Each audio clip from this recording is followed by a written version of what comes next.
एक अमीर महिला के घर के पास में कुछ गरीब लोग रहते थे, लगभग 20 से 25 लोग, जो कि पाकिस्तान के रहने वाले थे। उन 20-25 लोगों की वो महिला लगातार 4 दिन तक दावत करती है, उन्हें बिरयानी खिलाती है। बिरयानी खिलाने के बाद साथ ही उन्हें शामी कबाब भी खिलाती है। ऐसे चल रहा था और 3-4 महीने गुजर जाते हैं। 3-4 महीने के बाद उन लोगों को ये पता चलता है कि उस महिला ने जो उनकी दावत की थी उसमें किसी बकरे, मुर्गे या भैंस का गोश्त नहीं था, बल्कि इंसान का गोश्त था, इंसान का मीट था। ये बात सुनने के बाद उन सभी लोगों की हालत बद से बदतर हो जाती है। वो लोग उल्टियां कर करके परेशान हो जाते हैं, सोचकर भी उन्हें घिन आने लगती है कि आखिरकार हमने ये क्या किया। मगर इससे भी बड़ी बात ये थी कि जब ये घटना सोशल मीडिया पर, अखबारों में, टेलीविजन पर आती है तो उसके बाद हर व्यक्ति की बस एक ही जिज्ञासा थी कि आखिरकार उस महिला ने ऐसा कदम क्यों उठाया। यही सब सवाल के जब जवाब लोगों ने जानने की कोशिश की, जो उसके बारे में पता करने की कोशिश की, तो वाकई ये घटना रोंगटे खड़े कर देने वाली घटना है। इसको सुनने के बाद ऐसा लगता है जैसे ये घटना सच नहीं है, मगर काश ये घटना सच ना होती तो ज्यादा अच्छा होता। आदाब, नमस्कार, सत श्री अकाल। मैं उस्मान सैफी। आज की जो सच्ची घटना मैं आपको सुनाने जा रहा हूं, ये सच्ची घटना है यूनाइटेड अरब अमीरात का एक शहर लगता है अल ऐन। दरअसल ये शहर ओमान की सीमा से सटा हुआ है। यहाँ पर एक 32 साल के आसपास का एक यूसुफ खान नाम का एक लड़का रहता था। वो अगस्त 2018 को वो अचानक से गायब हो जाता है, लापता हो जाता है। जब वो अपने घर नहीं पहुंच रहा है, अपने माँ बाप से नहीं मिल रहा है, तो उसके माँ बाप उस अपने बेटे को लेकर, यानी कि यूसुफ खान को लेकर बेइंतहा परेशान हो जाते हैं। वो छोटे बेटे से कहते हैं कि बेटा, यूसुफ खान का पता तो करो, आखिरकार हमारा लाडला है कहाँ। जब छोटे वाले बेटे से कहा जाता है तो छोटा वाला बेटा अपने भाई को तलाश करने के लिए निकल जाता है और वो हर उस व्यक्ति के पास जाता है जहां पर यूसुफ खान का उठना बैठना होता था, चाहे वो फैक्ट्री हो, चाहे वो दुकान हो, चाहे उसके दोस्त हों या आसपास के लोग हों।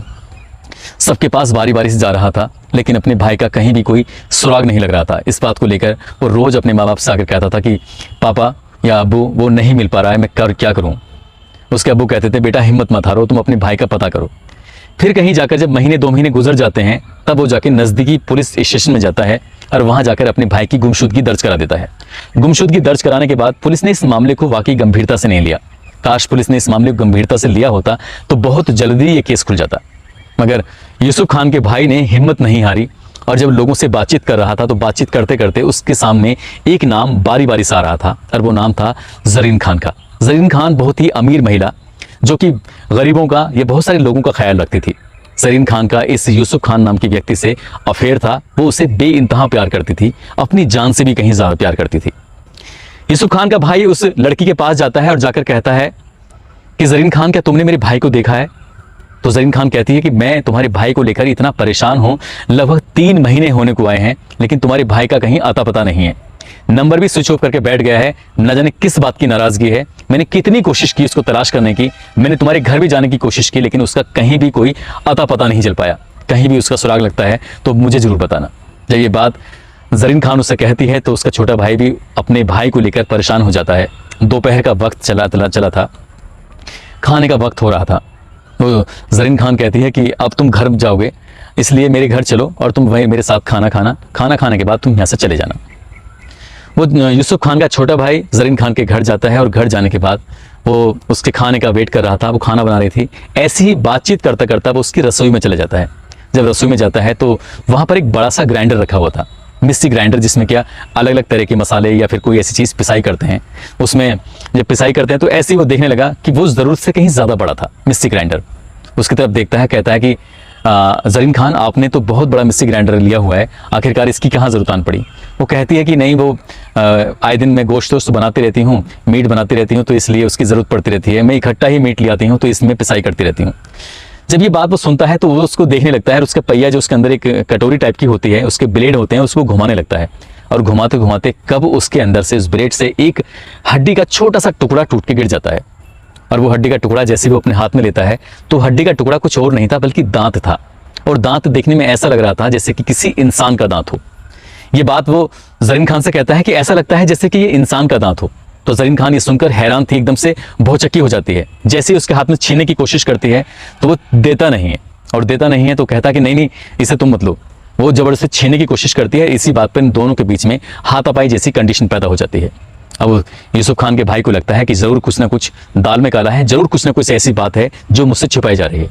वो सीधा पुलिस स्टेशन जाता है और पुलिस स्टेशन जाने के बाद कहता है कि साहब आज मैं ऐसे ऐसे जरीन खान के घर गया था, वो ये जरीन खान कोई और नहीं बल्कि मेरे भाई की प्रेमिका, ये दोनों लगभग 7 साल से एक दूसरे के साथ रह रहे थे, एक साथ जीने मरने की कस्में खा रहे थे, एक साथ ही शादी भी करना चाहते थे और बाकी की ज़िंदगी भी साथ साथ बिताना चाहते थे।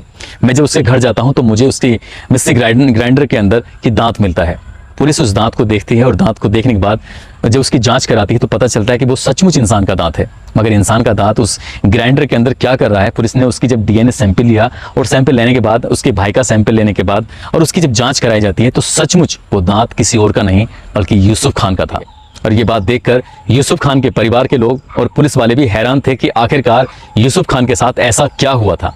अब ये इस सवाल का जवाब ना केवल पुलिस जानना चाहती थी बल्कि परिवार, आसपास के लोग और न जाने कितने लोग थे जो इस सवाल का जवाब जानना चाहते थे। पुलिस ने जाकर जरीन खान को हिरासत में लिया और हिरासत में लेने के बाद उससे सख्ती से पूछताछ करने की कोशिश की तो शुरुआत में वो इधर उधर की बातें बताने लगी। मगर पुलिस जब अपनी सेप आ जाए तो कहते हैं कि जमीन की 7 तह खोद कर भी वो सच निकाल सकती है और पुलिस ने वैसा ही काम किया। पुलिस ने जो उससे जानने की कोशिश की कि आखिरकार तुमने यूसुफ खान के साथ क्या किया था तो उसने तोते की तरह बताना शुरू कर दिया। वो कहती है कि मैं जानी मानी कुक हूँ और बहुत अच्छे खाना बनाती हूँ। वहीं होटल के अंदर मेरी मुलाकात हुई थी यूसुफ खान से अब से लगभग 7 साल पहले। तभी से हम एक दूसरे को बहुत ज़्यादा प्यार करते हैं, एक दूसरे के साथ रहते थे, एक दूसरे के साथ ज़िंदगी बिताने का हमने फैसला कर लिया था। लिव इन रिलेशनशिप में रह रहे थे लेकिन उसका मन भर चुका था और उसका मन भरने के बाद एक नई महिला के साथ उसने साथ रहने के साथ ज़िंदगी बिताने का फैसला कर लिया था। जबकि मैंने यूसुफ खान को कई बार समझाया कि तुम सिर्फ मेरे लिए बने हो, किसी और के लिए नहीं। मगर यूसुफ खान अपनी आदत से मजबूर था और उसने दूसरी महिला के साथ ज़िंदगी बिताने का फैसला कर लिया था और ये बात जरीन खान को बिल्कुल भी बर्दाश्त नहीं थी। इसलिए उसने एक दिन यानी कि अगस्त 2018 में यूसुफ खान से कहा कि यूसुफ खान मुझे तुमसे मिलना है, मुझे तुमसे बहुत सारी बातें करनी है, जो भी हुआ है उसे भूल जाओ, अब जैसा तुम चाहोगे वैसा होगा। और ऐसे ही प्यार से मोहब्बत के साथ उसने यूसुफ खान को अपने घर पर बुला लिया।